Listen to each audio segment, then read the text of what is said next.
Today we're going to be discussing the site survey and installation of an on-site chlorine generation system using the Autopilot Pool Pilot Professional. So the pool that we're looking at here is the one that we are installing the system on.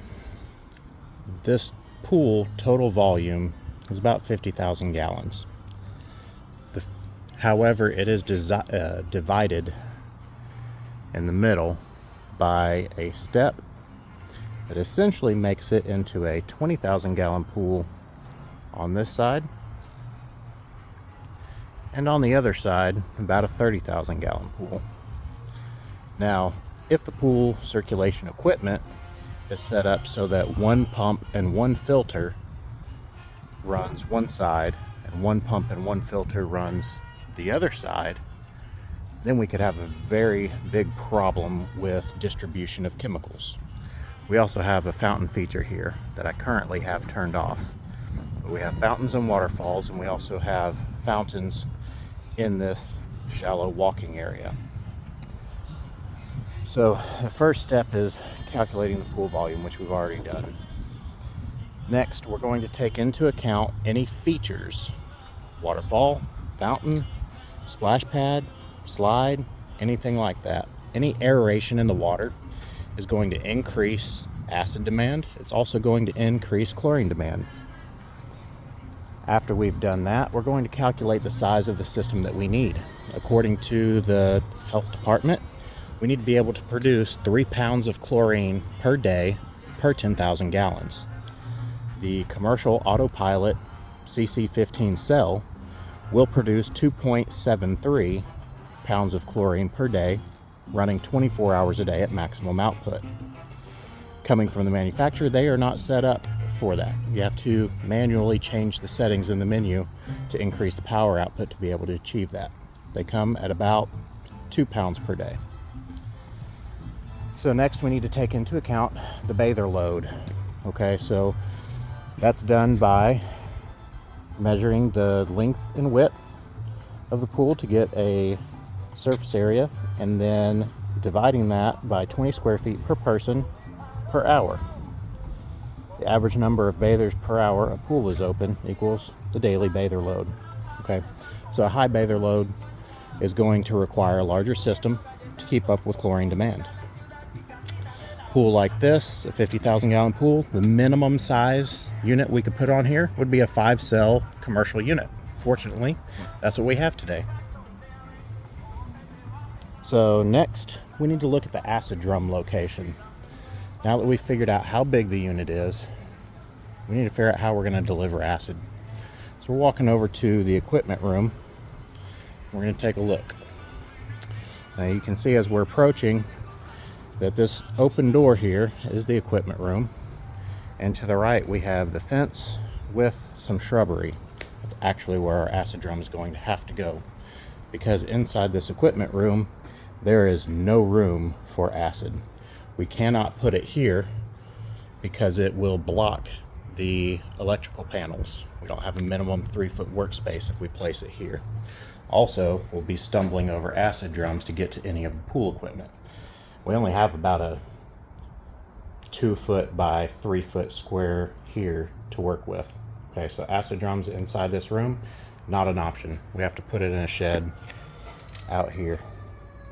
Problem with that is, how do we run our chemical line? Well, the solution that I've come up with is to dig it. We're going to dig underground.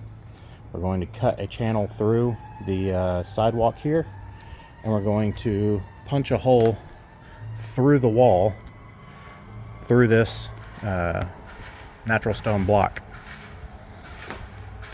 We will run conduit underground and into the building, and then once it comes through the building, our acid line will run across the room and mount to our controller, which is going to mount in this spot here. Okay, so that takes care of our acid. Next, we're looking at the storage location for bags of salt. There isn't one. So either it's going to have to get stored in the shed, which is going here, which means we have to do a lot of digging and excavation, or it's going to have to get put somewhere else on site.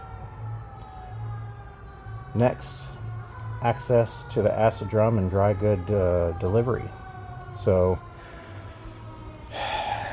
we're gonna have to cart these acid drums across this garden area and down this sidewalk about probably not quite 50 yards to this location here where my truck is parked. So that's actually a really good delivery spot, relatively short run. Next, electrical requirements. So the Pool Pilot Professional requires a 240 volt circuit, which there's not one already in the room for us. However, we are lucky that this sub panel has space in it and that the sub panel is not overloaded. And by overloaded, I mean that this panel is rated for 200 amps and it currently is only operating at 30 amps. So our Pool Pilot Professional, we are going to need to add a double pole GFCI breaker, just like the ones here. We also don't have a 120 volt outlet for the XPC, which means we're going to have to add a single pole breaker. So we're going to take up 3 more spaces inside this panel. Okay, now the location for our Pool Pilot Professional, there's not a good one. This pump room is tiny. So we're going to end up mounting it on this wall here behind a filter, which means I'm going to have to climb over all of this plumbing to do it. That's going to be a pain. And then the only suitable location for the XPC that I can see is going to be on this wall. However, that means that we have this brass anti-siphon device below our line, our chemical controller. But we can't get to it over there and it can't go here. So we don't really have much option. So what we're going to have to do to make this work, we're going to have to use a electrical whip, connect into the bottom of the box, run it along the wall over to where our Pool Pilot Professional is going to go. That electrical whip is going to look a lot like the electrical whip running to a motor. Okay, so flexible conduit with a junction box. Now, if our electrical panel was not in this room, if it was on the other side of this wall in an electrical room, we would have to have an electrician run a circuit into this room and leave us with some type of junction box to connect to. They can just leave the wires disconnected inside the junction box. We can connect to it and run a pigtail to our piece of equipment. Okay, so we're lucky that we don't have a lot of electrical work to do here. It's going to be about $800 in electrical parts and probably about 6 hours in labor. Okay, so that's going to be about at least an $1,800 electrical repair, but that's not that bad. Okay, next we're looking at our bonding wire. So fortunately we already have bonding wire in the room.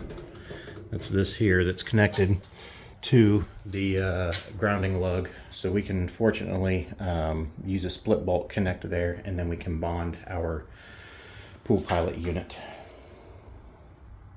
The plumbing requirements.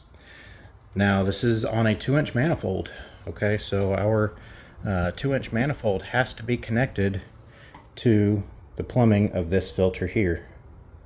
Okay, so when I was talking about the one pump, one filter on one side of the pool, fortunately this pool was not built the way that I feared. Fortunately, this filter and this return line returns all over the pool. The pump that operates that filter operates all of the features.